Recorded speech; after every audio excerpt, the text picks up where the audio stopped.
Program Based Learning. Mohon izin, saya Yoga Dwi Windy Kusmaningtyas yang hari ini akan memandu acara kuliah umum kita. Karena pukul sudah menunjukkan 19.32, maka kegiatan kita pada malam hari ini akan kita mulai. Semoga Bapak dan Ibu peserta hari ini semua telah merecharge energi dan semangat karena telah makan malam di tempat Bapak dan Ibu masing-masing. Baik, bismillahirrahmanirrahim. Assalamualaikum warahmatullahi wabarakatuh. Waalaikumsalam warahmatullahi wabarakatuh. Saya ucapkan selamat datang kepada Prof. Hairus Salikin selaku narasumber kita pada kuliah umum kita malam ini. Beliau malam ini telah hadir di tengah-tengah kami yang hadir luring di ruang meeting Hotel Davam Fortuna Jember. Sugeng rawuh Prof. Hairus. Alhamdulillahirrahmanirrahim, Bapak dan Ibu semua, malam hari ini kita masih diberikan nikmat semangat yang luar biasa, malam minggu untuk mengikuti rangkaian dari kuliah umum kita yang mulai siang tadi telah kita laksanakan bersama. Nah, malam ini merupakan sesi terakhir dari acara kuliah umum dengan pemateri Prof. Dr. Hairus Salikin, MED. Izinkan saya untuk menyampaikan kurikulum vitae singkat dari beliau. Prof. Hairus Salikin merupakan dosen di Fakultas Ilmu Budaya jurusan Sastra Inggris di Universitas Jember. Beliau merupakan guru besar di bidang keahlian Applied Linguistic. Gitu. Jadi saya rasa dengan banyaknya penelitian beliau begitu ya, Bapak dan Ibu, pasti beliau merupakan salah satu narasumber terbaik kita yang tepat memberikan materi yang berkaitan dengan problem based learning. Bapak dan Ibu, perlu saya sampaikan sedikit ulasan begitu nggih, mengapa materi terkait dengan PBL ini penting untuk kita simak bersama, bahwasanya di tengah era yang dinamikanya begitu cepat gitu nggih, siswa tentu perlu kita bekali dengan keterampilan khusus yang berkaitan dengan domain pemecahan masalah begitu ya. Jadi kiranya ketika kita mendengar term atau istilah problem based learning itu patut untuk kita resapi bersama bagaimanakah itu secara konsep maupun teoritis yang berkaitan problem based learning maupun secara praktik dalam kegiatan pembelajaran. Yang ini nanti akan dipaparkan secara detail dan utuh oleh Prof. Dr. Hairus Salikin. Baik Bapak dan Ibu, sebelum kita mulai agenda, izinkan saya untuk menyampaikan pantun yang mudah-mudahan nyambung ya. Malam minggu, malam yang asyik untuk makan roti bakar. Bapak dan Ibu, guru pendidik profesional dan asik, mari kita simak bersama agenda kuliah umum bersama pakar. Mohon maaf jika ngawur.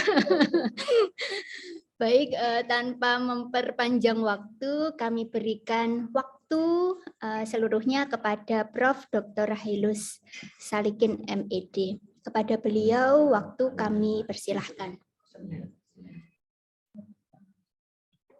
Baik, terima kasih. Assalamualaikum warahmatullahi wabarakatuh. Alhamdulillahilladzi ba'atsa Muhammadar rasula ayyi shay'in unzila fihil Qur'an wa bayyinatin minal huda wal furqan. Asyhadu an la ilaha illallah wahdahu la syarika lah wa asyhadu anna Muhammadan abduhu wa rasuluh. Allahumma shalli ala Muhammad wa ali Muhammad, amma ba'du. Yang terhormat Bapak Dekan Fakultas Ilmu Pendidikan yang sudah berada di tengah-tengah kita, Ibu Ketua Jurusan Bukaprodi, kawan-kawan semua, kolega yang ada di ruangan ini, ada kolega saya yang dulu murid, ya, sekarang sudah jadi kolega. Ya. Nampaknya saya juga sudah tua ya. Kalau ngelihat teman-teman yang ada di sini loh, saya sudah tua. Walaupun masih merasa muda saja. Usia 59 yang saya hormati. Monggo Ibu. Berbahagia sekali malam ini kita bisa bertemu. Oh ya juga teman-teman yang ada sudah sekitar 134 peserta yang ada di dunia maya tapi nyata ya. Ya dunia maya tapi nyata. Tadi telah dibuka dengan pantun, entah pas entah tidak, saya tidak tahu. Tapi jangan khawatir, nanti terakhir akan saya tutup dengan pantun pula.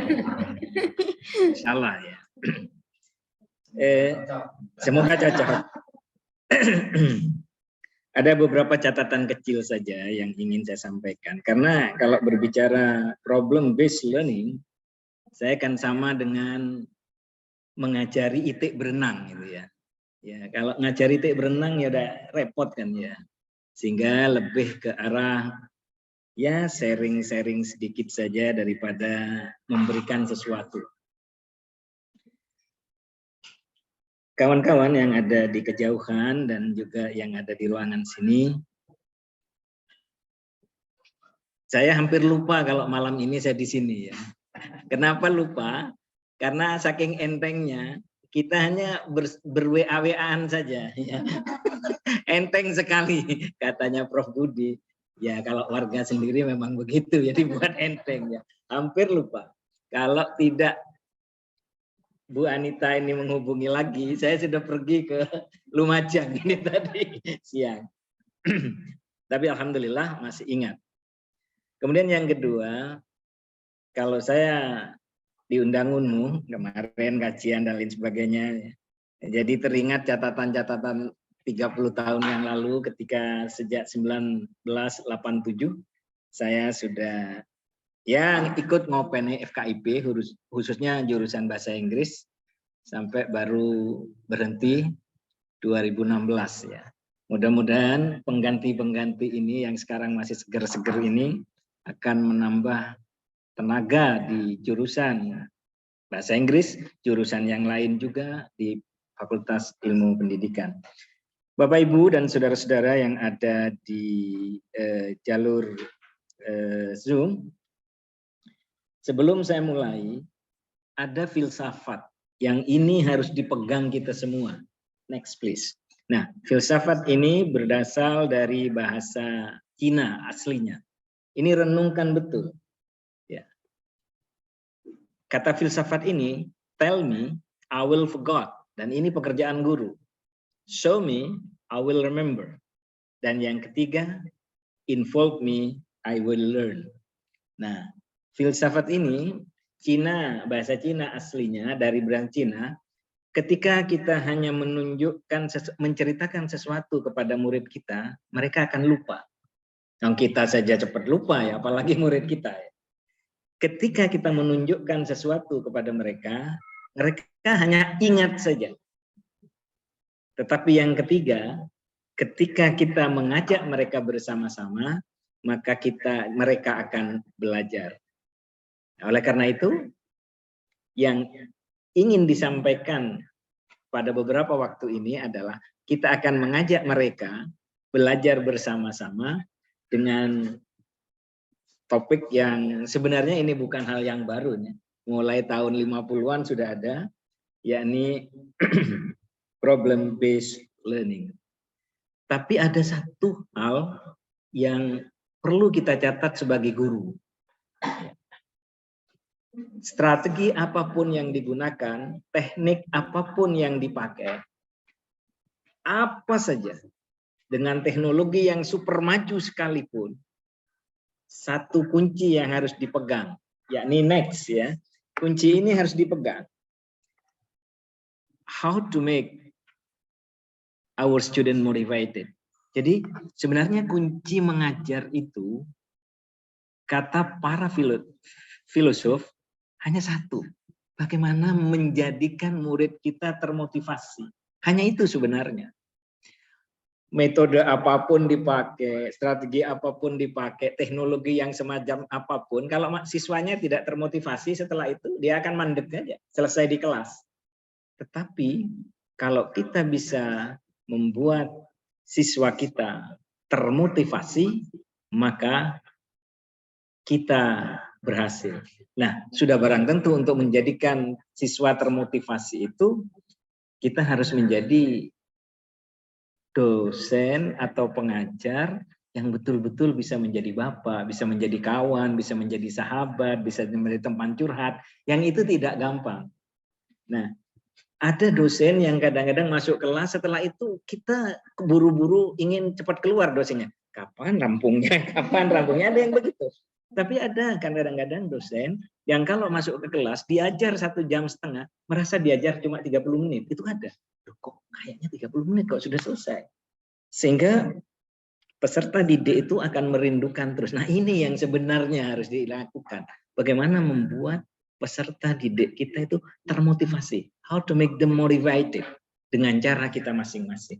Sebab begitu mereka termotivasi, maka apapun yang kita lakukan kepada adik-adik, kepada anak-anak didik kita, mereka akan melanjutkan terus untuk belajar sendiri. Nah, itu dua kuncinya ya, kuncinya. Jadi yang pertama, pegang saja nanti pepatah Cina itu. Yang kedua, mari kita belajar menjadi tutor, guru, dosen, apapun sebutannya yang dicintai oleh pembelajarnya, oleh peserta didiknya. Nah, kalau itu berhasil, everything will be alright ya. Teknik apapun, apakah problem based learning, apakah contextual learning, communicative approach, macam-macam yang banyak-banyaknya itu. Namun demikian, karena tugas saya sekarang untuk sharing bagaimana PBL, sebenarnya ada juga yang mengatakan PBM ya, pembelajaran berbasis masalah ya.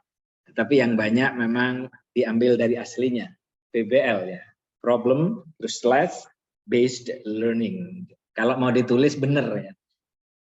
Tapi kadang-kadang orang tidak nulis benar juga ada apa-apa ya. Kalau ditulis saja. Padahal itu ada aturannya menulis.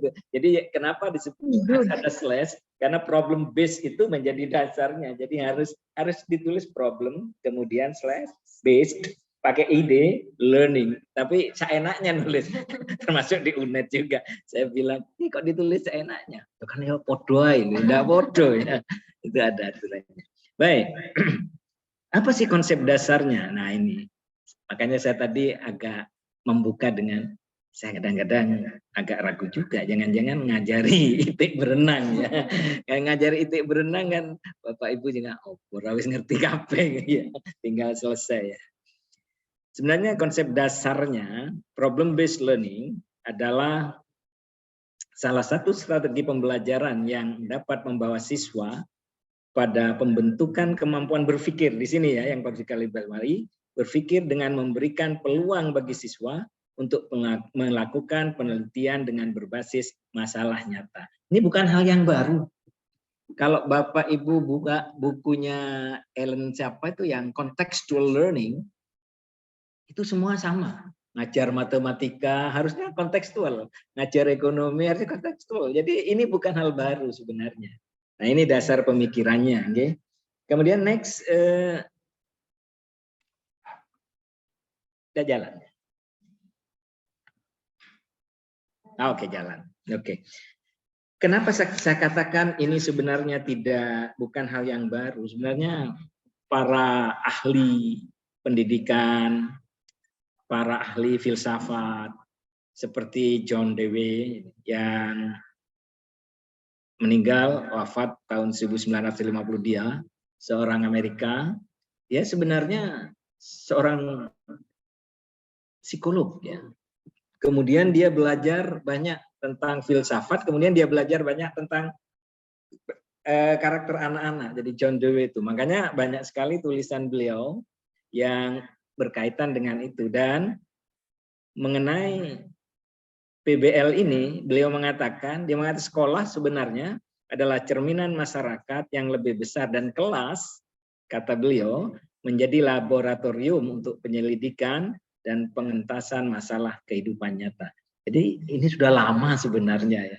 Jadi kehidupan nyata itu ada di kelas. Makanya saya pernah membaca buku begini, sebagus apapun Anda menjadi guru, monggo Bu silakan Bu.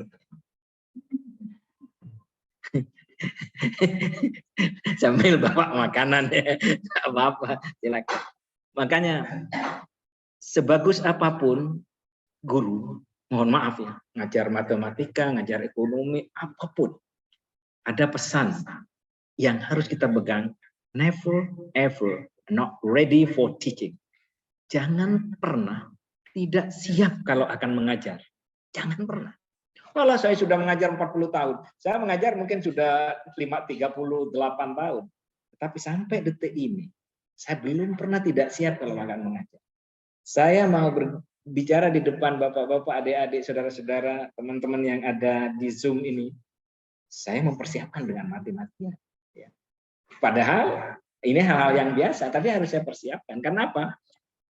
Karena kelas itu adalah unpredictable place. Ini yang paling harus kita takuti. Kelas itu sangat unpredictable kalau kita tidak siap. Sekali kecolongan kita tidak siap, maka peserta didik kita tidak akan pernah percaya lagi kepada kita selamanya. Ini yang harus hati-hati. Ya. Makanya John Dewey mengatakan, ini bukan hal yang baru, sudah lama. Kemudian yang berikutnya juga Jean Piaget, ya, ini seorang Swiss. Dia sama saja dengan para ahli pendidikan. Dia juga seorang psikolog sebenarnya yang lebih banyak mempelajari tentang dunia anak-anak. Dalam pembelajaran berbasis masalah, kata beliau, ya, apabila pembelajar, ini banyak yang keliru ya, pembelajar itu salah, yang betul adalah pembelajar. Banyak masih orang yang menggunakan pembelajar. Apabila pembelajar dilibatkan dalam proses mendapat informasi dan mengkonstruksi pengetahuannya sendiri, maka pembelajaran akan menjadi bermakna. Kembali kepada filsafat Cina tadi, ya, kalau diajak bersama-sama, mereka akan belajar. Itu aja, kembali sana. Next please. Nah, ini orang Soviet.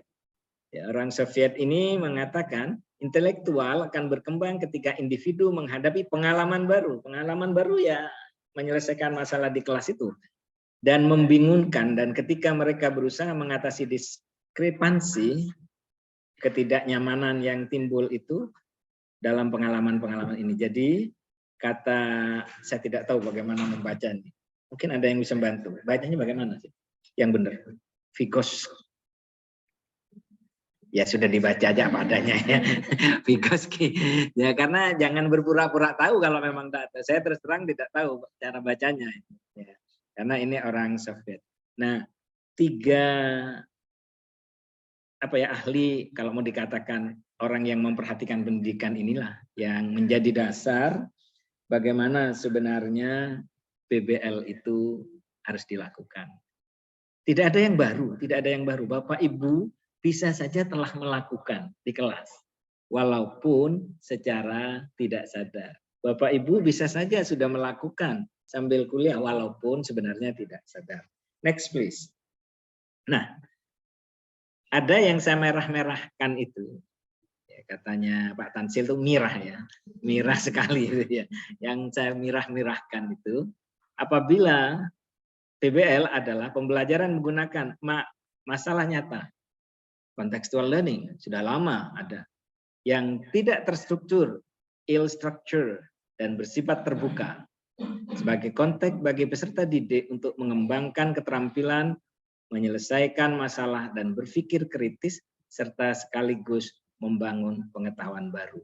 Itu yang dikatakan oleh Pusat Pengembangan Tenaga Kependidikan, Kementerian Pendidikan dan Kebudayaan. Kalau saya tanya, apanya yang baru? Tidak ada yang baru. Tidak ada yang baru. Semuanya sudah kita lakukan. Bapak Ibu telah melakukan. Hanya mungkin memang belum terstruktur dengan baik seperti yang ada dalam teori itu. Oke, next please.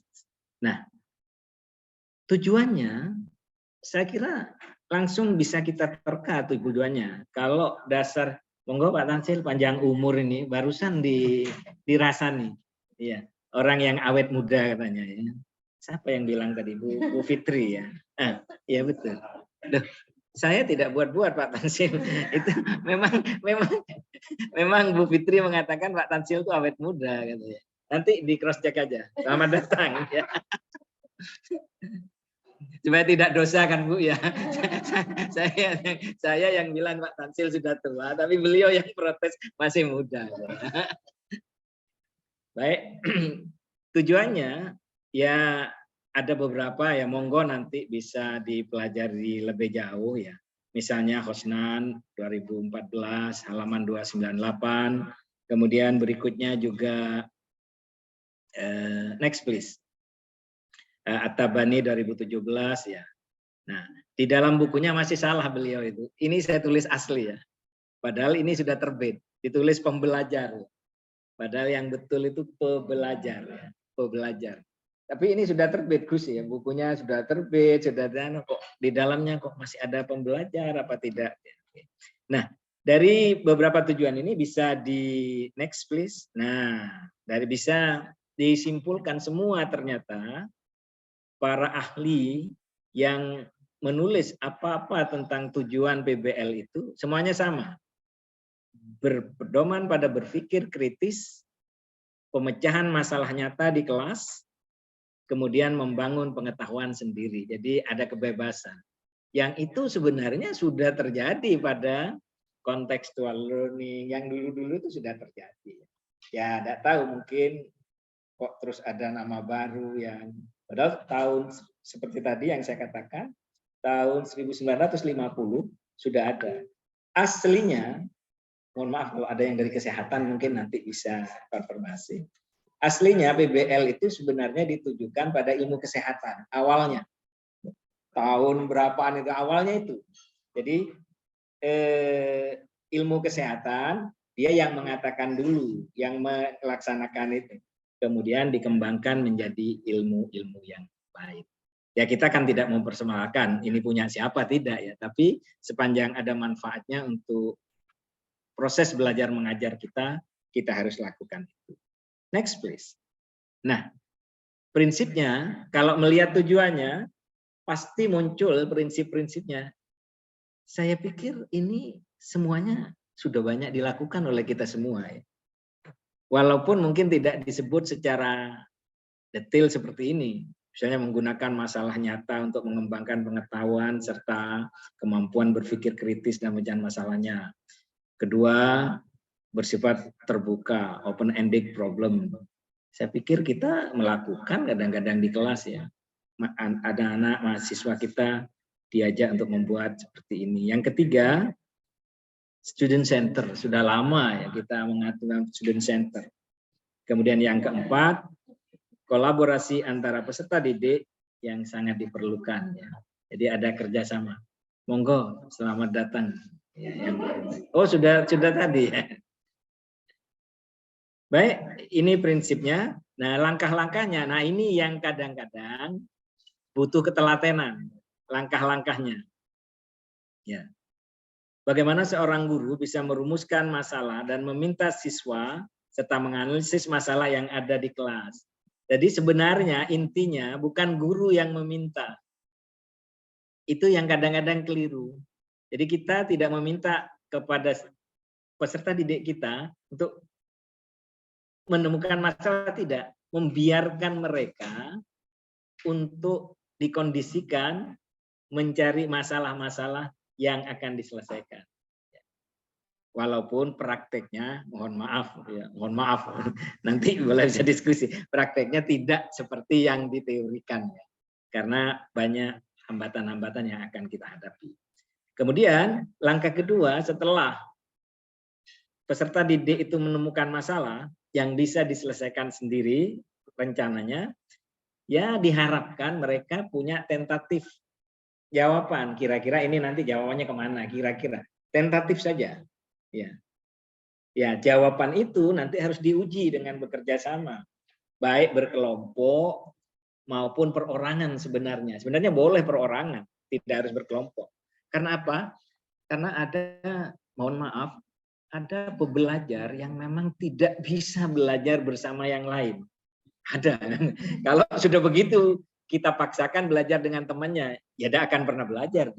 Nah, kita yang repotkan di sana. Walaupun disuruh kelompok, ada seseorang yang tidak pernah bisa belajar kelompok, ya tidak akan bisa pernah belajar kelompok. Kemudian, baru yang keempat, yang di sini akan timbul ilmu baru itu secara merekomendasikan pemecahan masalah itu. Diharapkan, ini namanya harapan, di situ akan timbul pengetahuan baru dari pemecahan masalah yang tadi telah dirembuk bersama. Sekali lagi, bahwa tidak semua peserta didik kita bisa diajak untuk melakukan 4 step ini. Pertanyaannya, bagaimana Pak kalau ada yang peserta didik yang tidak bisa diajak begitu?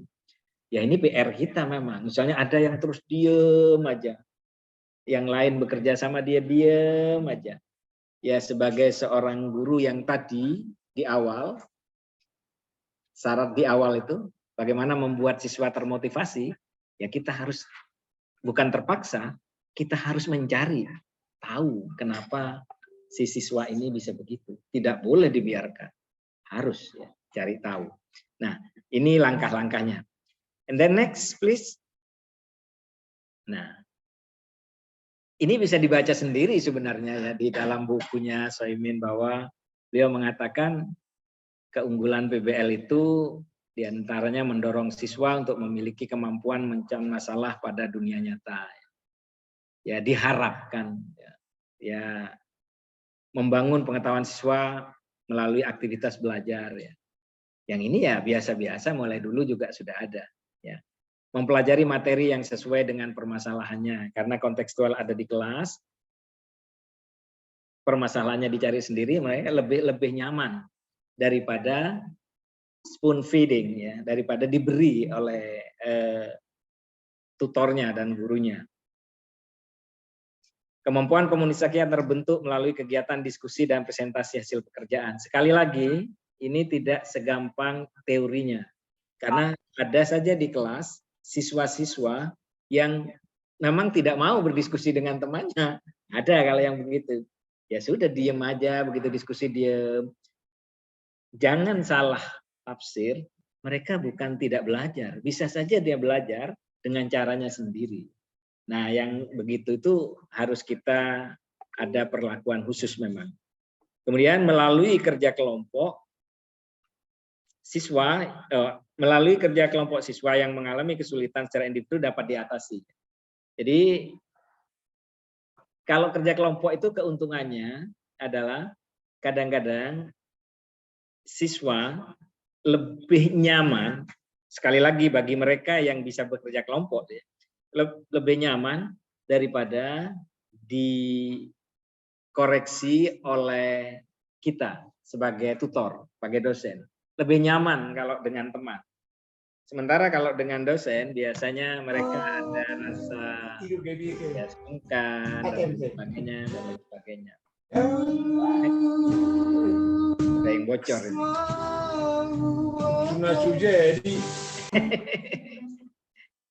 Tidak apa-apa, bocor. Baik, manfaatnya ya siswa akan tertantang untuk menyelesaikan masalah yang akan membuat siswa menjadi terbiasa untuk menghadapi masalah. Ya, diharapkan begitu. Solidaritas sosial akan terpupuk dengan adanya diskusi dengan teman satu kelompok. Sekali lagi, bagi yang normal ikut berdiskusi.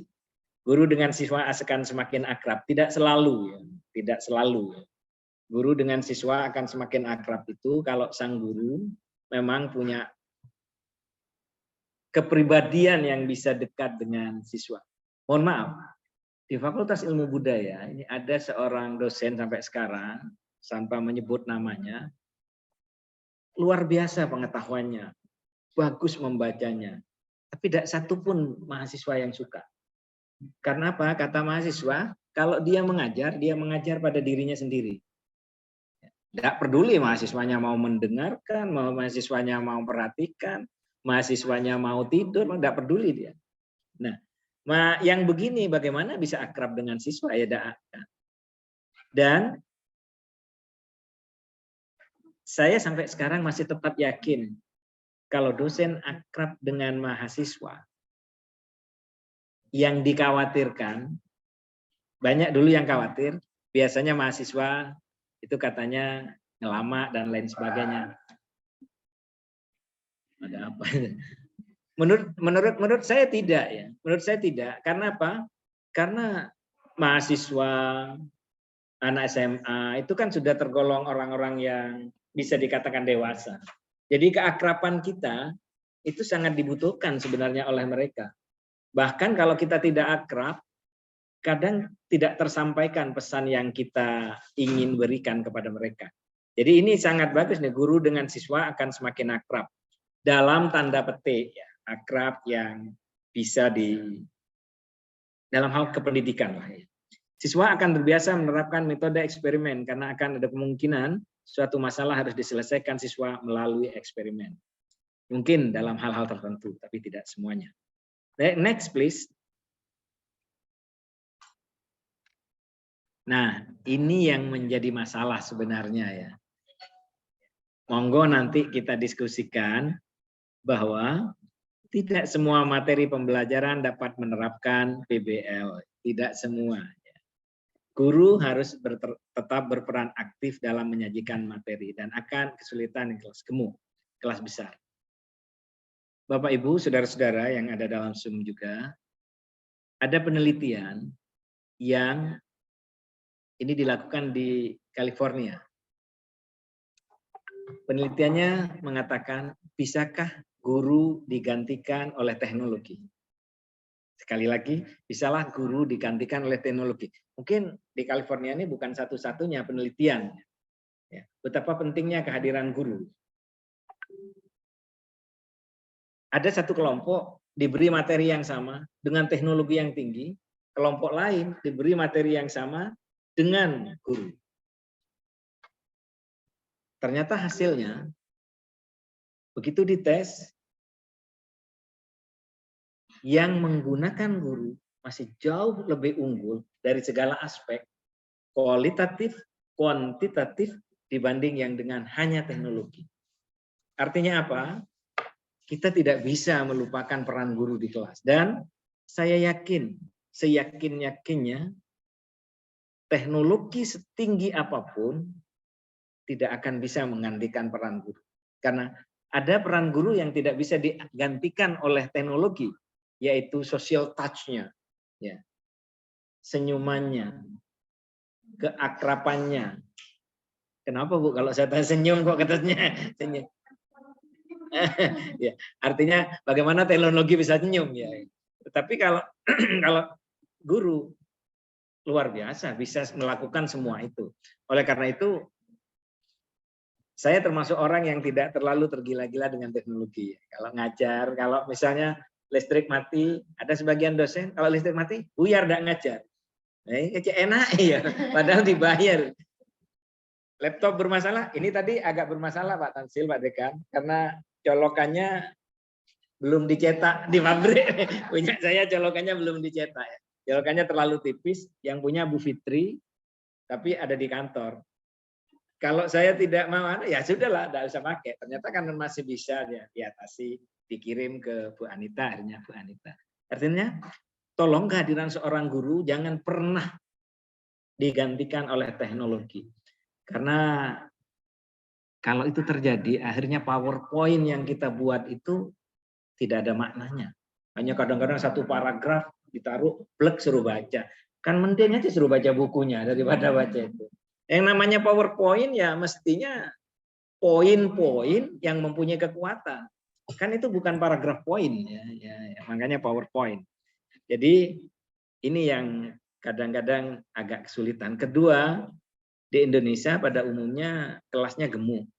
Yang kalau kelas gemuk bagaimana kita mau mengatur mahasiswa untuk berdiskusi dan lain sebagainya. Ya, enggak tahu kalau di FKIP berapa Bu kelasnya Bu?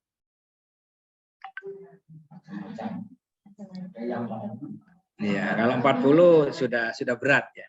Kalau 40 sudah berat ya. Baik, yang kedua, keterbatasan PBM ini nanti. Saya tadi bilang PBL, ada yang bilang PBM. Kalau PBM bahasa Indonesia ya. Kalau PBL bahasa Inggris gitu aja. Yang kedua, keragaman siswa yang tinggi dan suatu kelas akan menyulitkan dalam pembagian tugas berdasarkan masalah nyata. Ya karena kata Soimin, ketika kita harus membagikan masalah itu, masalahnya itu harus merata. Karena satu kelas itu. Tapi bagaimana masalah bisa merata sementara kemampuan siswa yang ada sangat variatif. Jadi itu masalah yang membuat keterbatasan terhadap BBM ini. Berikutnya, saya tidak tahu pengalaman Bapak Ibu, yang jelas siswa yang terbiasa mendapatkan hanya informasi yang diperoleh dari guru sebagai narasumber utama akan merasa kurang nyaman dengan cara belajar yang begitu. Kita ada kadang-kadang yang sudah terbiasa terus menerima, begitu disuruh berdiskusi ya mereka akan diam atau main HP dan lain sebagainya. Ini keterbatasannya. Tapi tidak boleh menyerah kita ya. Jika siswa tidak mempunyai rasa kepercayaan bahwa masalah yang dipelajari sulit untuk dipecahkan, maka mereka akan merasa enggan untuk mencoba memecahkan masalahnya. Ya normal aja kalau itu ya, manusiawi ya. Yang ketiga, yang berikutnya, tanpa adanya pemahaman siswa terhadap mengapa mereka harus berusaha untuk memecahkan masalah yang sedang dipelajari, maka mereka tidak akan belajar apa yang ingin mereka pelajari.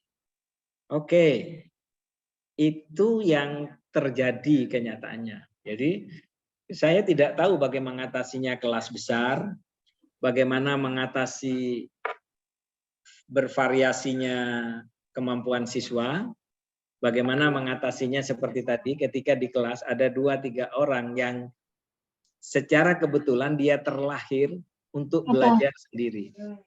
Ada memang yang terlahir untuk belajar sendiri, belajar tidak mau orang lain, harus sendiri.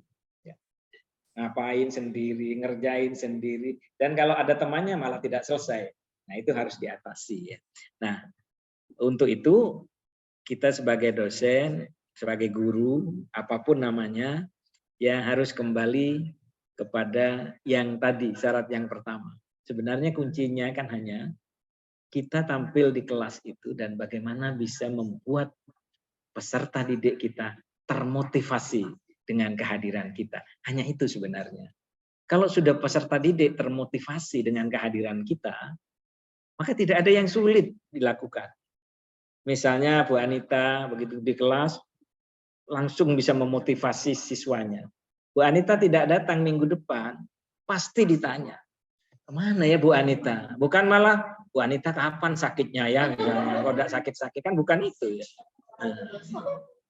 Nah itu yang kuncinya ya. Di samping yang pepatah Cina itu. Baik, yang berikutnya, nah kita tetap punya harapan walaupun dalam keterbatasan. Makanya judulnya saya beri ya hope within limitation ya. Memang sangat berharap dengan PBL ini. Kalau bisa dilaksanakan. Monggo Prof. Sudah mau selesai nih Prof. Oh tidur. Sama siapa di sini? Oh ya, ya sudah ya. Baik, ada harapan walaupun sangat terbatas ya, kita terbatas sekali ya karena kekurangan-kekurangan kita. Bagaimana kelas kita dibuat tidak terlalu besar. Saya tidak tahu ada ukuran kelas yang ideal Pak kalau di FKIP. Ukuran kelas. Iya. Itu ada apa namanya? Pertimbangan pertama keterjangkauan suara. Oh. Makanya maksimal 8 maksimal. Nah, seperti ini. Ini yang bagus ya. Ya syukurlah ya. Mari kita usahakan itu nanti. Jadi kelas yang besar-besar Pak Dekan nanti dikurangi Pak Dekan. Supaya tetap. membuat PPG Pak menurut saya. Nggih. PPG 1 kelas 35.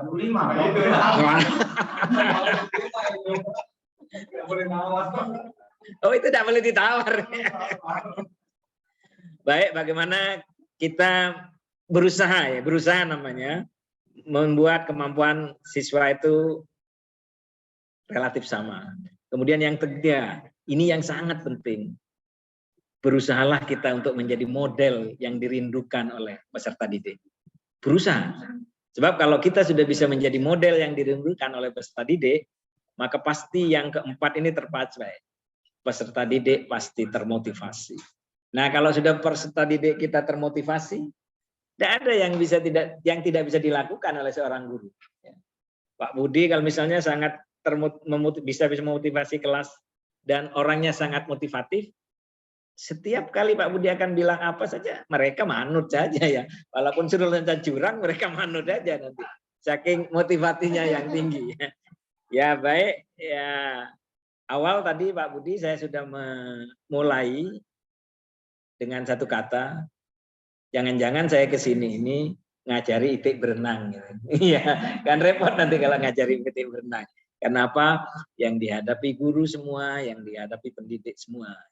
Ya, seperti yang awal tadi, mungkin nanti akan lebih nyaman kalau kita berdiskusi, kita tukar pikiran dan lain sebagainya, terutama dari rekan-rekan yang sudah 208 Pak Dekan yang ikut. Itulah yang bisa disampaikan, sudah hampir 1 jam setengah 45 menit. Monggo kalau ada diskusi nanti, mumpung ada Pak Dekan ini, kalau ada yang perlu diselesaikan, bisa langsung digarap. Ya. Monggo, terima kasih. Assalamualaikum warahmatullahi wabarakatuh. Waalaikumsalam warahmatullahi wabarakatuh. Warahmatullahi wabarakatuh. Baik, Bapak dan Ibu, kita memasuki agenda selanjutnya yaitu diskusi bersama Prof. Hairus.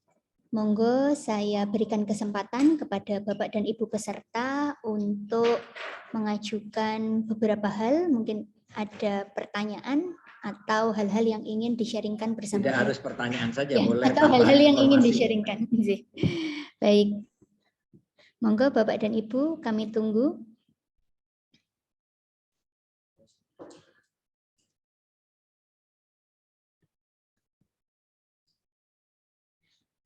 Sepertinya butuh waktu Prof. Hairus, Bapak dan Ibu sekalian untuk meramunya.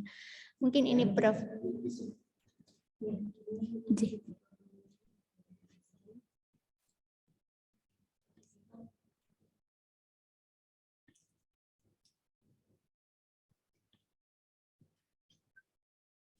Prof. Nun sewu mungkin untuk memantik diskusi bersama Bapak dan Ibu sekalian. Begini Prof, kiranya tadi mungkin ini kita melihat ada keterkaitan ya antara project based learning dan problem based learning. Namun keduanya sepertinya memiliki satu irisan begitu nggih Prof, yaitu berkaitan dengan pengajuan masalah gitu nggih Prof.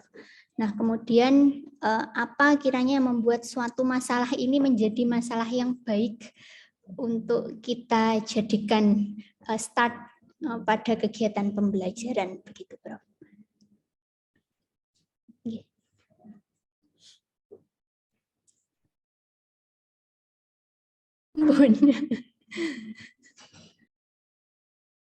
Masalah apa kira-kira yang bisa dijadikan masalah yang baik ya?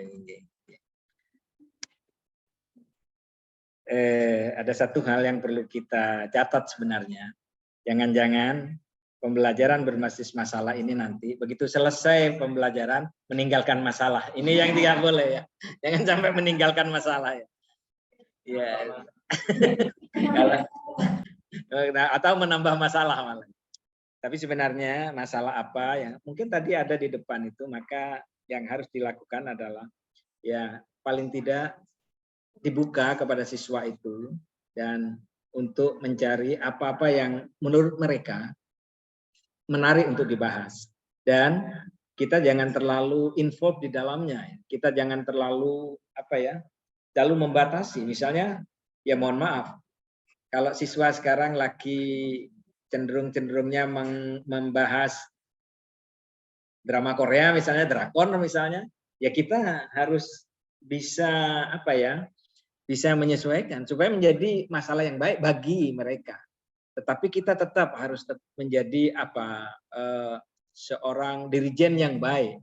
Artinya kalau sampai mereka meleset kemana-mana ya kita harus tetap mengingatkan. Walaupun di sini berbagai masalah dan ini terbuka, ya tidak terbuka terus sebebas-bebasnya mereka. Tetap ada koridor bahwa ini adalah kelas, ini adalah pelajaran yang harus juga ada garis-garisnya yang tidak boleh dilanggar. Tapi pesan itu tadi, kata ibunya, jangan setelah selesai pembelajaran malah menambah masalah ini, jangan itu. Monggo, ya, kriteria yang banyak bisa dibaca di Soimin itu ada Bu, di bukunya Soimin di bagian beberapa itu mencari masalah dengan benar. Saya sendiri kok tidak yakin dengan judulnya, mana orang mencari masalah kok dengan benar ya. Bukan masalah akhirnya. Monggo yang lain, yang dari Zoom mungkin ingin menambah dan lain sebagainya. Bapak dan Ibu, kami berikan kesempatan sekali lagi kepada Bapak dan Ibu sekalian. Jika memang Bapak dan Ibu ada kendala untuk menyampaikan saran atau pertanyaan secara verbal maupun lisan, Bapak dan Ibu disilahkan untuk menuliskan pertanyaan melalui kolom chat.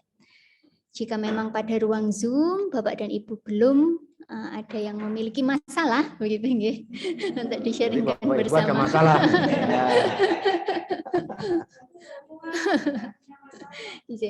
Bapak dan Ibu yang hadir pada ruangan ini juga diberikan kesempatan untuk menyampaikan masalah-masalahnya. Monggo. Monggo, Bapak Dekan. Izin, Prof. Khairus. Ini hanya pengalaman beberapa tahun saya mengajar. Tadi memang berharap seperti Prof. Khairus katakan, berharap paling tidak kemampuan siswa kita sedikit banyak, sedikit paling tidak merata, hampir sama lah ya. Tetapi kita suka tidak suka di kelas kita, ada kalanya ada di kelas kita itu terlalu dispersatif, ya, terlalu jauh jarak kemampuan, sehingga sebagai guru kita memang diharapkan melakukan identifikasi karakteristik peserta didik di awal, sehingga intake yang kita terima ya bisa jadi memang tidak sama, jauh tidak sama maksudnya, sehingga ada kalanya sampai kita mungkin dalam hati kecil jengkel, ya.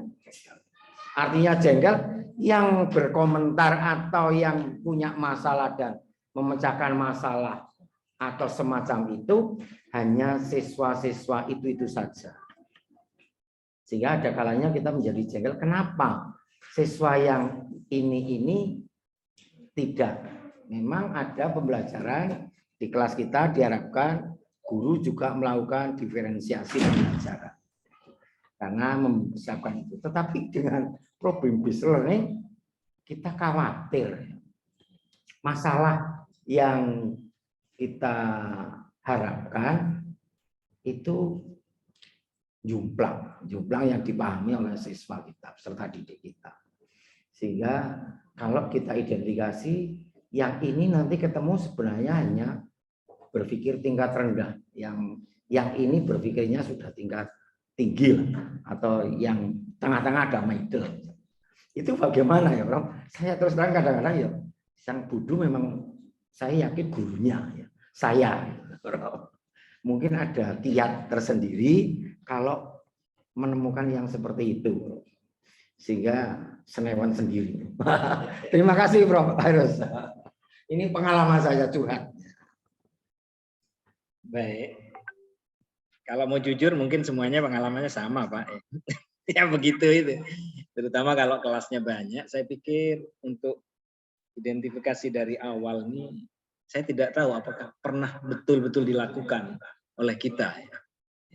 Identifikasi dari awal, supaya tidak terjadi diskrepansi seperti tadi yang jauh sekali.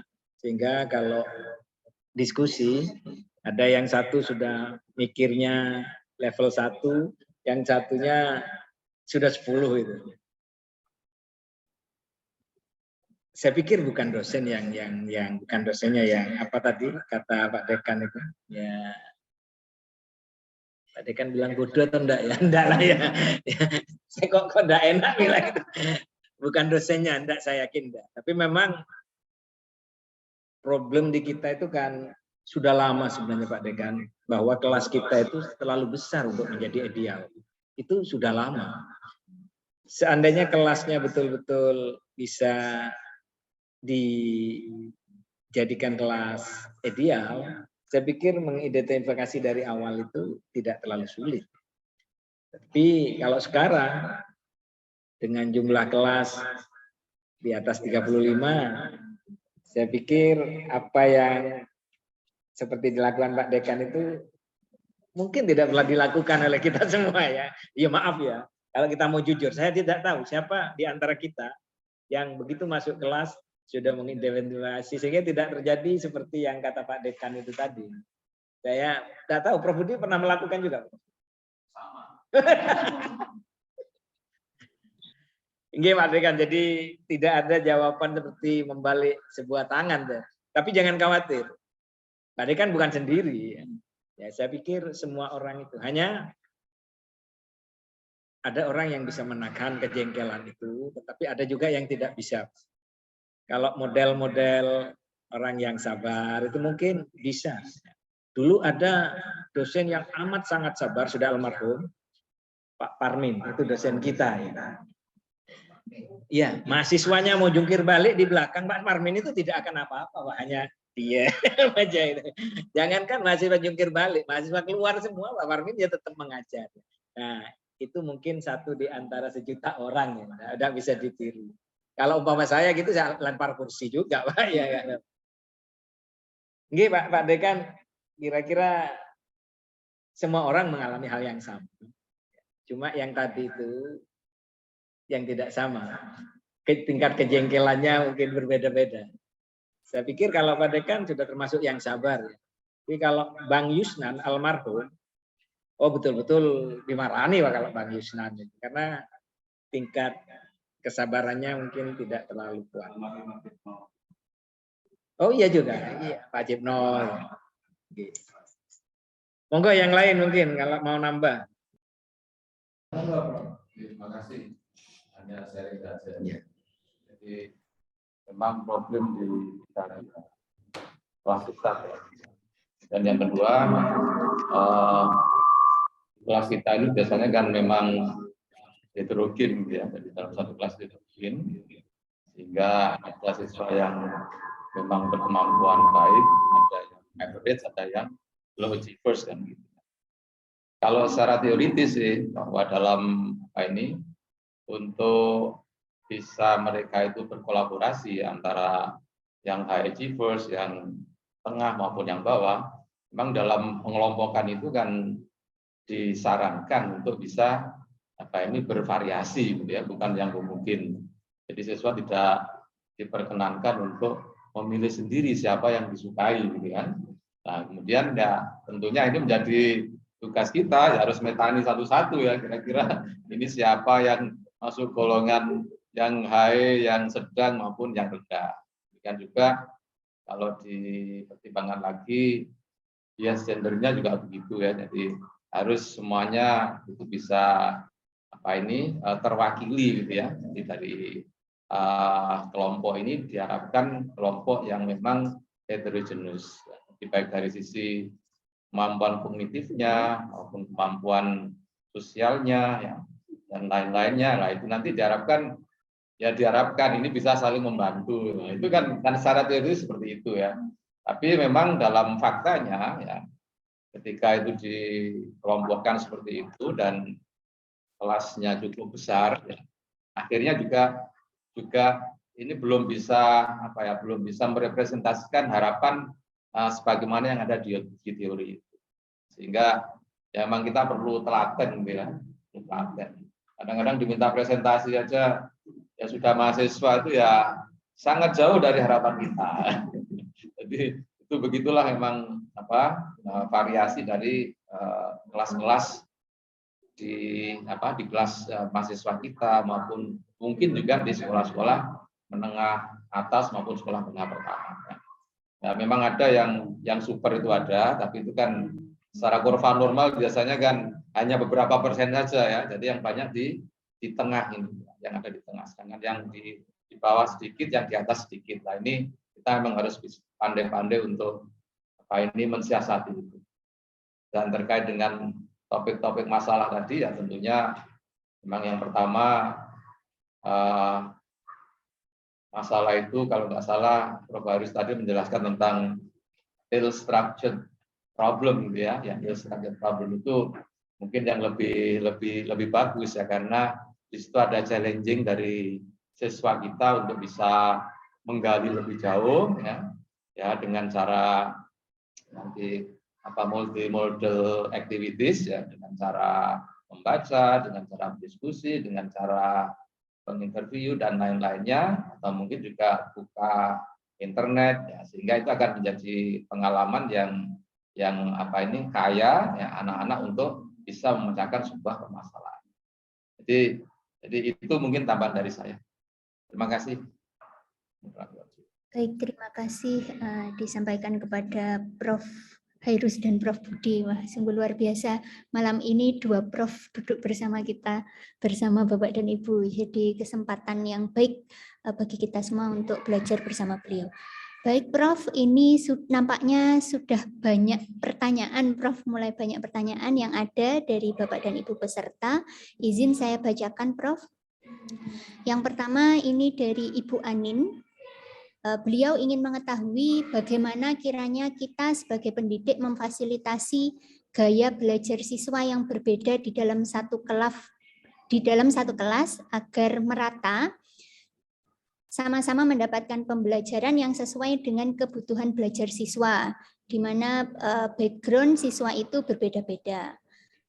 Dengan harapan mendapatkan kemerdekaan dalam belajar, tentu melalui penggunaan model pembelajaran PBL. Gitu, Prof. Oke, terima kasih. Nampaknya sebagian sudah dijelaskan tadi sama Prof. Budi ya. Idealnya seperti yang kata Prof. Budi, tapi kalau mau jujur, mungkin itu sulit dilakukan. Itu ideal sekali. Makanya ada kata kunci tadi dari Prof. Budi itu ya memang kita harus telaten, sabar. Makanya kalau di negara maju itu pekerjaan kita ini adalah gaji yang tertinggi semua negara maju. Karena apa? Karena melakukan seperti yang Prof. Budi katakan secara teoritis begini, dan itu harus dilakukan. Ya kalau kita melakukan seperti itu, saya tidak tahu bisa enggak ya. Apalagi sekarang ya. Saya tuntutannya sama ya, ada BKD, ada ini harus terpenuhi dan lain sebagainya. Ya, tapi bukan berarti itu tidak dilakukan. Saya pikir apa yang disarankan Prof. Budi tadi harus kita lakukan. Harus kita usahakan ya semaksimal mungkin. Hanya kalau seperti yang pertanyaan itu rasanya pertanyaan ideal ya, tidak mungkin tercapai. Nah, saya bisa merata semua terpuaskan itu tidak mungkin. Pasti ada di antara peserta didik itu yang tidak tersentuh atau tidak puas dengan apa yang kita lakukan, itu pasti ya. Kalau bisa memuaskan semua orang itu rasanya miracle ya, tidak bisa. Di kelas ini sejumlah ini aja pasti ada yang puas, pasti ada yang tidak puas. Jadi sama. Itu kira-kira pertanyaannya. Monggo yang berikutnya. Baik, terima kasih Prof. Sepertinya untuk pertanyaan kedua mirip ya Prof dan hampir sama. Ini kiranya ada pertanyaan yang unik Prof dari Ibu Nani. Praktik pada pembelajaran di kelas PAUD, Prof. Nah, jika di kelas tinggi berbasis masalah, itu kalau di kelas PAUD berkaitan dengan anak-anak, Prof. Itu dapat diajak membahas masalah yang penting dalam pembelajaran. Nah, bagaimana cara memilih masalah yang dianggap paling bermasalah bagi anak-anak PAUD, begitu, Prof? Baik. Saya tidak akan berpura-pura bisa ya. Saya memang tidak ngerti PAUD ya. Siapa di sini yang PAUD? Sinten yang pendidikan? Monggo yang pendidikan usia dini harus membantu. Ibu, ada pertanyaan yang secara teori mungkin bisa dijawab, tapi secara praktek, monggo Mbak, yang PAUD apa tadi? Oh, ini ada Bunda Hoir ini, Prof, yang memang beliau bergelut di dunia PAUD, Prof, pendidikan PAUD. Monggo. Saya tidak berpura-pura menjawab, lebih baik yang ahli. Diulangi, baik. Begini Ibu Hoir. Jadi Ibu ada pertanyaan yang berkaitan dengan praktik pembelajaran di PAUD Ibu. Nah, bagaimana kiranya memilih masalah yang dianggap paling bermasalah begitu Bu untuk anak-anak PAUD. Padahal kan memang secara praktik guru itu menyajikan kegiatan itu sudah dianggap masalah oleh anak-anak, sehingga guru pasti membelajarkan juga sudah dengan cara yang mengasikkan begitu Ibu. Enggak Ibu, yang ahlinya. Saya kalau ngomong salah nanti. Okay. Tugas rupanya saya. Terus terang untuk PBL ini juga merupakan ilmu baru bagi saya, dan saya yakin untuk pendidikan anak usia dini memang punya permasalahan tersendiri, Prof. Untuk kelas atas PBL ini memang menjadi sebuah tantangan bagi guru-guru, ya, bagaimana PBL ini bisa dilaksanakan secara sukses. Nah, untuk dunia PAUD itu juga merupakan suatu yang lebih rumit begitu, karena memang yang dihadapi itu ada anak-anak usia dini yang memang ketika pelaksanaan PBL ini memerlukan apa ya, segala sesuatunya itu perlu dipersiapkan dengan baik. Jadi ketika guru itu merumuskan bahwa itu sebuah permasalahan, juga perlu guru itu memang betul-betul menguasai apa sih permasalahan itu. Jadi memang kalau seandainya pada anak-anak kelas tinggi, katakan SD, mungkin bisa ditanya, apa sih yang menjadi permasalahan bagi kelas ini. Tetapi kalau untuk anak usia dini itu kan belum bisa. Nah, jadi guru itu juga harus menyiapkan diri, merumuskan ketika permasalahan yang terjadi pada peserta didik yang ada di kelas itu. Itu betul-betul merupakan observasi yang mungkin tidak hanya dilakukan sekali, 2 kali, mungkin perlu betul-betul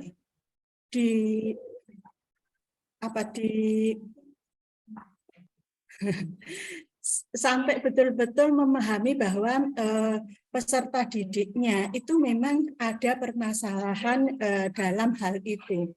Apalagi kalau seandainya untuk gaya belajar anak pada anak usia dini itu belum seperti anak-anak di kelas tinggi yang mungkin dengan observasi sepintas itu bisa menyimpulkan, oh anak ini gaya belajarnya mungkin auditory gitu. Tetapi kalau anak usia dini, ingat bahwa karakteristik anak usia dini itu masih eksplorasi, ingin tahu, jadi senang bergerak. Nah, ini memang perlu strategi tersendiri untuk merumuskan permasalahannya.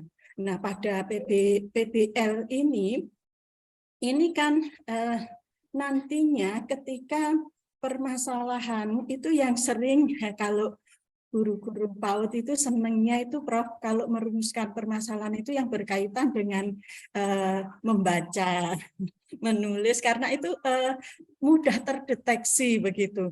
Jadi ketika capaian pembelajaran anak itu belum terpenuhi, maka itu yang nantinya akan dianggap sebagai sebuah masalah. Jadi ketika di kelas itu ada anak yang dalam membelajar, dalam mengenal huruf maupun membaca itu belum bisa, nah nanti akan permasalahan itu ada di sekitar itu. Jadi memang kalau menurut saya untuk PBL ini perlu guru-guru memang betul-betul memahami nanti ketika pelaksanaan di lembaga masing-masing, dan memang ini sesuatu yang menurut saya baru ya ndak ya Prof ya, tetapi memang perlu memfokuskan betul apa sih yang dinamakan PBL ini. Kalau tadi kalau memang sudah banyak teori yang dipaparkan oleh Prof Budi, kemudian Prof Hairus. Nah, tetapi untuk anak usia dini juga perlu lagi didalami lagi karena permasalahan nanti akan berbeda begitu. Mohon maaf begitu yang saya ketahui. Terima kasih, Prof. Baik, Bu Hoir, ini nampaknya Ibu Nani yang memiliki pertanyaan ingin melakukan klarifikasi atau hal lain. Monggo Ibu, kami persilahkan. Mohon maaf ya Bunda, mohon maaf. Ya, beliau dulu S2-nya juga Halo. BSD. Ya. Jadi kalau tadi berdasarkan pada pertanyaan yang disampaikan oleh Bu Nani, ya permasalahan di PAUD itu sebenarnya juga banyak ya. Jelas kan sebenarnya anak PAUD ini kan masih dalam proses untuk mengenal dunia sekelilingnya gitu ya. Yang pertama, misalkan aja kalau kita ambil topik tentang warna gitu ya. Untuk mengenal warna aja mereka kan juga sebenarnya ada berbagai permasalahan. Nah, oleh karena itu mungkin ketika kita mengidentifikasi apakah mereka itu punya masalah dengan warna tadi, mungkin kita juga bisa menyediakan alat-alat penunjang pembelajaran, mungkin dari permainan atau dari puzzle ya. Kemudian juga ada berbagai macam warna bola dan mainan yang lain-lain, sehingga anak-anak nanti itu bisa paling tidak untuk bisa mengklasifikasi gitu ya. Kira-kira warna merah bola ini di mana saja. Kemudian dikelompokkan yang bulat. Kemudian ada yang warna hijau, yang segitiga dikumpulkan, ya. Yang kuning dan lain sebagainya. Jadi kalau anak PAUD ini memang tidak bisa kita samakan dengan anak-anak yang lebih dewasa lagi ya, di SD ataupun lebih lagi dengan di perguruan tinggi ya. Biasanya kita itu frame kita kan di perguruan tinggi. Ya. Tapi ketika kita masuk ke dunia PAUD ini ya banyak hal yang perlu kita adjustment dan kita sesuaikan ya, supaya kita bisa masuk pada dunia mereka. Nah, itu mungkin seperti itu yang bisa dilakukan. Jadi mengenal warna, kemudian mengenal bentuk-bentuk geometrik itu kan juga bisa dilakukan dengan cara menggunakan alat-alat peraga yang disediakan. Dengan permainan-permainan itu, kemudian anak-anak ketika tidak mengenal ini bentuk kubus, kemudian bentuk bulat, kemudian bentuk persegi panjang, nah itu dengan gambar-gambar seperti itu mereka juga akan nanti bisa mengenal, sehingga permasalahan mengenal geometrical form itu akan tuntas di situ. Kemudian juga bisa mungkin ketika melalui cerita-cerita itu juga bisa dilakukan. Kita ajak untuk mengenali masalah, misalkan ada bagaimana kita harus menghormati orang tua, ya, menghormati kakak itu dengan cara membacakan buku-buku cerita yang memang ini sesuai dengan perkembangan anak-anak ya, yang cerita-cerita yang terkait dengan masa PAUD itu, nah itu saya kira juga akan bisa merangsang tumbuh kembang anak-anak untuk bisa memecahkan permasalahan-permasalahan yang mereka ada. Nah, ini mungkin hanya bayangan saya seperti itu kan. Jadi kalau dunia PAUD itu memang tidak gampang dan kita perlu banyak menggunakan trik-trik termasuk alat peraga yang kita gunakan supaya anak-anak itu bisa memahami ya konsep-konsep dasar yang harus mereka. Terima kasih. Sama-sama Prof. Baik, ini nampaknya ada disilahkan kepada Pak Tanzil. Waalaikumsalam warahmatullahi wabarakatuh. Hasil olah biasa karena saya sama dengan Prof. Itu tidak jadi PAUD. Jadi seperti itu. Tapi bagi saya begini, kebetulan pada hari ini saya share di status saya itu perbedaan pendidikan dan Eropa. Dan Eropa. Indonesia itu hampir semua jenjang. Itu belajar ujian gitu. Tapi sekarang alhamdulillah sudah mulai bergeser ya. Karena ada kesadaran bahwa loh, kenapa sih anak SD itu harus diuji, ya kan? Ditentukan kan seolah-olah itu menentukan lulus atau tidak lulus. Dan itu bertentangan sendiri dengan azas pendidikan kita yang wajib sampai 9 tahun itu. Alhamdulillah itu sudah bergeser. Kembali tadi pada permasalahan pendidikan kita bahwa kan sebenarnya pendidikan PAUD itu tidak sama dengan pendidikan jenjang berikutnya. Setahu saya dari beberapa literatur, pendidikan PAUD itu adalah self management. Bagaimana kita tumbuhkan pada diri anak itu manajemen diri. Contoh, maaf, hanya pengalaman saja ketika di Jepang, ya, itu anak-anak hanya diajari menata sepatunya, kan kebetulan sekolah desain dilepas. Dan itu loh melekat sampai dewasa mereka. Kebiasaan seperti itu. Sepatunya ditata sendiri. Nah, artinya mungkin bisa dimulai dari masalah itu. Suatu saat kita berubah. Ya. Atau di awal, sudahlah, sepatu itu kita buat kecer-kacir di depan kelas. Nah, insya Allah, ada seorang anak atau 2 orang, 3 orang, syukur-syukur kalau langsung semuanya, langsung dia berpikir menggunakan nalarnya yang sangat terbatas itu, oh ini salah. Maka kemudian ditata. Nah, dari situ nanti yang lain juga akan belajar dari situ. Dari temannya yang tadi sudah mulai bisa mengatasi masalah. Itu saya kira contoh yang sederhana. Dan saya kira masih banyak yang bisa kita gunakan bagaimana membelajarkan anak-anak usia dini itu berbasis masalah. Ya, kalau saya baca di literatur ini di Google saja itu ada yang menggunakan coba ditayangkan video tentang sekolah yang roboh. Anak-anak akan menanggapi kan itu. Memang itu yang diharapkan oleh kita. Nah, kemudian sebagai guru, sebagai fasilitator, mungkin jika ada cara berpikirnya yang salah kita arahkan. Nah, seperti itu. Saya kira itu mungkin yang bisa kita lakukan menurut pikiran saya. Bagaimana mengajarkan anak-anak usia dini belajar berbasis masalah. Karena tidak banyak dituntut kepada anak. Ya tadi pengenalan warna ya itu saja.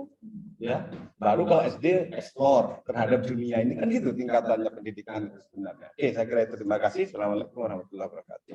Waalaikumsalam warahmatullahi wabarakatuh. Baik, nampaknya sudah halo. Baik, nampaknya ini sudah banyak masukan berkaitan dengan pertanyaan Bu Nani. Jadi mohon izin Bu Nani, ini saya stop dulu pertanyaan dari Bu Nani. Kita next ke pertanyaan lain. Berdiskusi pada malam hari ini. Mungkin saya bisa nambahin sedikit aja. Ada pernyataan sih. Enggak, kalau PAUD saya sama sekali blank. Tetapi paling tidak sama dengan Mbak Tanzil. Yang saya amati nampaknya, mohon maaf, Prof Budi tolong kalau salah saya dikoreksi karena Prof Budi pernah belajar itu.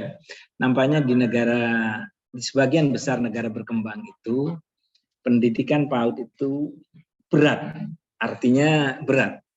Ya maaf, saya sekarang sedang dititipi cucu di rumah. Ya dititip cucu di rumah karena emaknya pergi sekolah ya, dititipi. Padahal saya titipkan di daycare. Tapi itu sudah ada pekerjaan yang menurut saya, ngapain di pekerjaan begini? Terus sebelahnya TK. Ya, kami main ke TK. Maaf, putunya Pak Sulis ya, teman tahu semua. Lepas TK sudah diajari kayak tambah, menulis. Itu kayaknya kok berat sekali. Ya ketika dulu saya sempat belajar di luar negeri, saya pernah praktek di sekolah-sekolah, main ke sekolah-sekolah. Sekarang ternyata sampai SMP, mindset mereka itu masih play, masih bermain ternyata. Bermain, bayangkan masih SMP. Misalnya bermain membaca, bermain menulis, bermain menghitung. Jadi apa ya, mindset bermain di sini itu dijadikan terus. Sehingga sampai dewasa pun mereka reading ya dianggap bermain, tapi ya disukai. Sementara di sini reading menjadi tugas. Karena mulai SD sudah diberi tugas dan lain sebagainya. Saya pikir saya setuju dengan apa yang kata Pak Tansil, tapi saya ingin menambahkan nampaknya harus dipikir ulang gitu. TK itu kok berat tuh. TK harus membaca dan lain sebagainya, menulis. Ada alasannya karena nanti kalau SD dites membaca, apa betul masuk SD dites membaca? Ini kan nampaknya, ya saya tidak tahu. Mungkin Pak Budi yang tahu. Beliau S2-nya pendidikan anak-anak ketika SD kan. Ya beliau kan lebih tepat daripada yang ngomong bukan yang background-nya. Monggo Pak Budi. Terima kasih Boris. Yang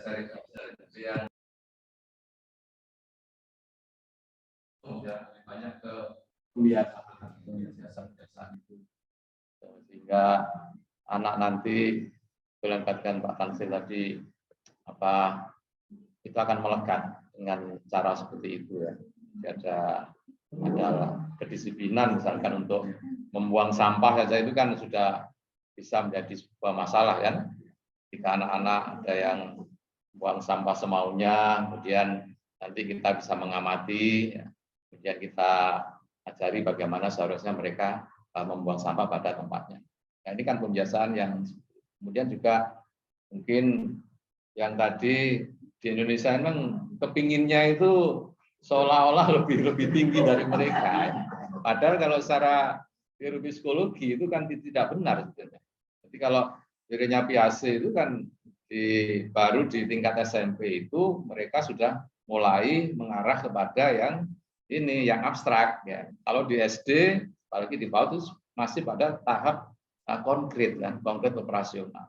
Nah itu kalau di sana itu memang dipatuhi seperti itu. Ya. Jadi mereka sangat patuh. Ya. Kalau kita lihat aja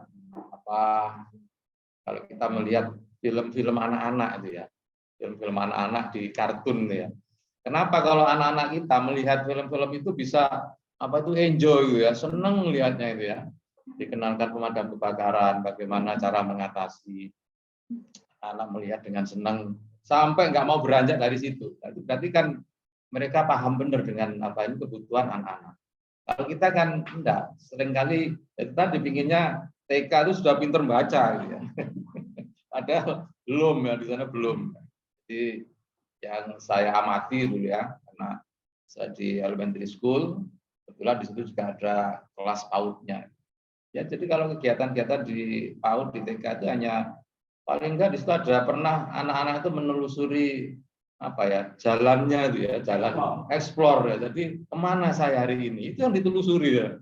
Jadi kegiatan-kegiatan bermain seperti itu ya ternyata itu yang menjadi bagian kebiasaan-kebiasaan pengenalan pada diri sendiri yang ada di pendidikan anak usia dini.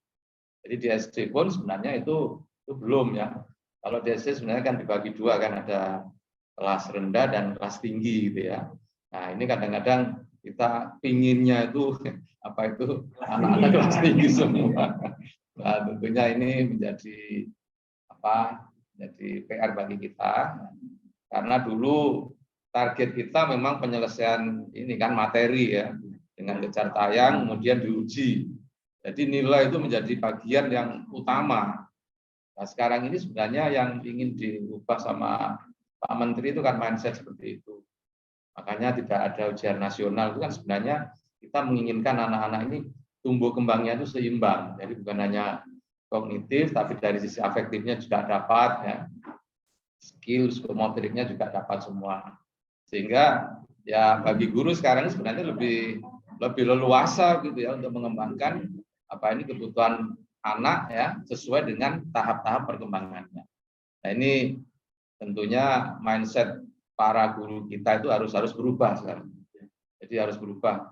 Jangan kejar materi, kemudian diuji, kemudian bisa. Nah itu sebenarnya itu sudah tradisional.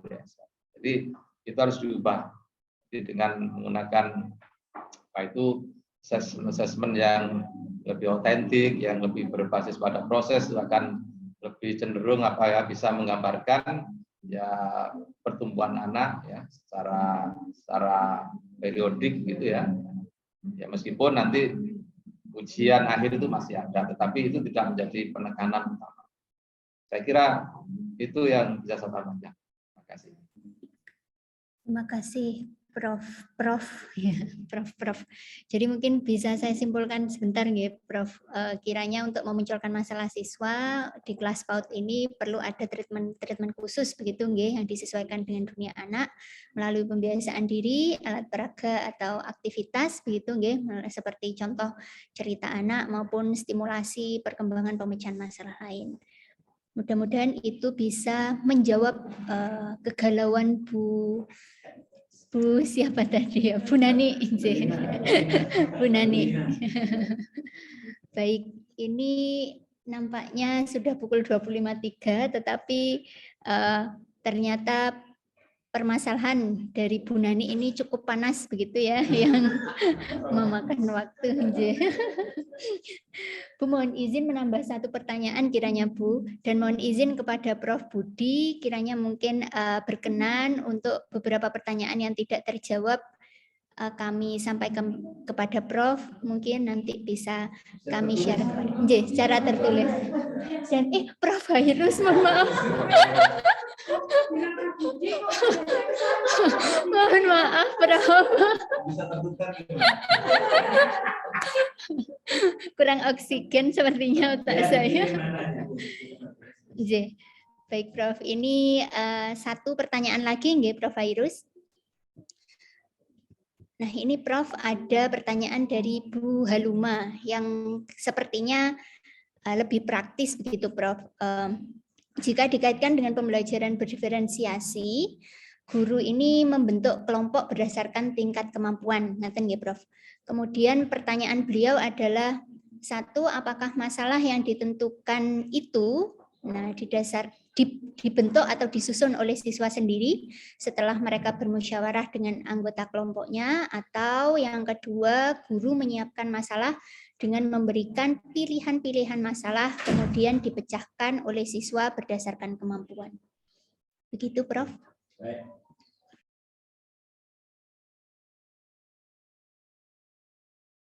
Baik, terima kasih. Memang ada dua jenis, dalam WL itu ada yang permasalahan itu ditentukan oleh siswa secara bebas, yang seperti tadi itu. Kalau yang kedua pilihannya itu namanya itu bisa pembelajaran berdasarkan inquiry. Jadi gurunya yang memberi inisiasi, diinisiasi oleh guru yang disampaikan ke sana. Dua-duanya boleh saja, tetapi sangat diharapkan yang pertama. Jadi betul-betul murni dari siswa. Ya, misalnya tadi seperti kata Pak Tansil tuh diberi apa, silakan ke siswanya yang membahas permasalahannya. Tapi bukan berarti tidak boleh guru menyampaikan, karena memang ada teorinya. Boleh guru membawa permasalahan dan diajukan ke siswanya. Jadi dua-duanya boleh. Hanya disarankan kalau untuk PBL disarankan yang pertama. Ngoten Bapak, terima kasih. Mungkin monggo kalau mau ditambah yang lain, Prof Budi, Pak Tansil. diberikan kesempatan kepada Prof. Budi, monggo Prof. Budi untuk menambahkan. Banyak dulu lagi, tapi tidak keliru. Keliru ya. Artinya begini, siswa kadang-kadang memang perlu kita berikan open-ended problem tadi ya. Jadi kita bisa menggali dari mereka. Cuman di sini kalau memang mereka mengalami kesulitan untuk mengidentifikasi masalahnya, maka peran dari guru ini, fasilitatornya ini harus jalan, gitu ya. Kemudian kita arahkan, kita berikan mungkin beberapa alternatif tadi ya, masalah-masalah itu. Kemudian siswa kira-kira diminta milih, kamu senang yang mana yang ingin dipecahkan nilai. Itu juga satu hal yang bijak saya kira. Ketika itu kita terapkan pada mungkin anak-anak yang belum terbiasa ya dengan model pemecahan masalah seperti ini. Saya kira itu tambahan sudah sama.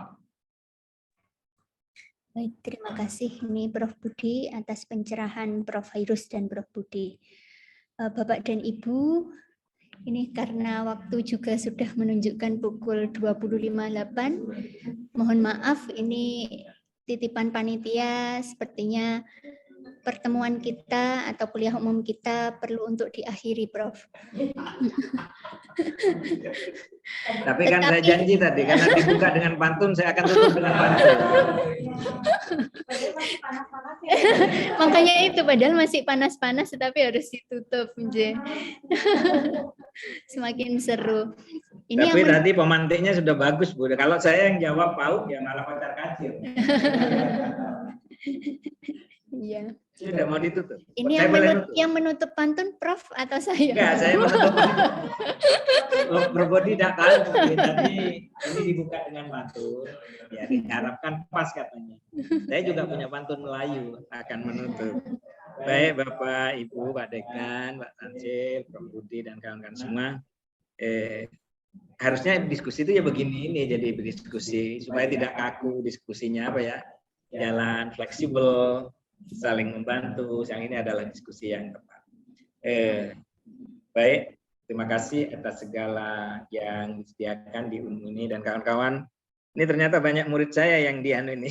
Ada yang kirim pribadi ini, Pak lupa ke saya. Enggak lupa ya. Enggak lupa. Ya namanya kita sudah tua ya, banyak muridnya ya. Izinkan pertemuan ini, bukan pertemuannya yang saya tutup, tapi pemateri ini saya tutup dengan sebuah pantun Melayu ya. Jangan samakan lada dan pala, berbeda bentuk tak padan rasa.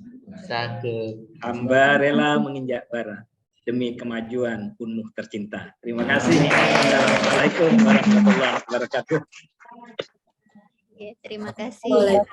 Ucapkan pantunannya. Ini perlu balasan, Masya Allah. Prof. Budi mau membalas ini, Prof. Oh, Prof. Budi mau menutup dengan nyanyi. Monggo, Prof.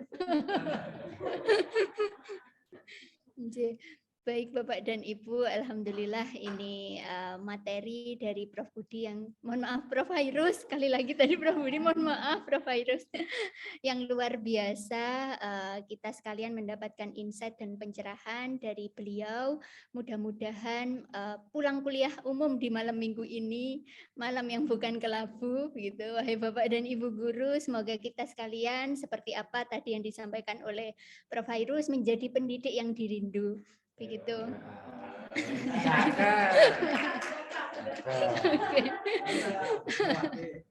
Dulu salah ambil jurusan. Oke.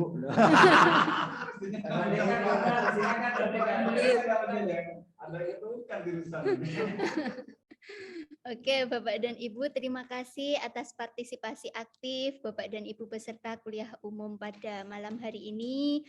Mudah-mudahan apa yang kita dapatkan malam hari ini sungguh menjadi bekal kita untuk menjadi pendidik yang dirindu. Begitu nggih Bapak dan Ibu. Amin. Amin ya Allah. Saya Amin, selaku amin. pewara gitu mengucapkan mohon maaf jika ada salah kata dalam penyampaian maupun pendampingan acara.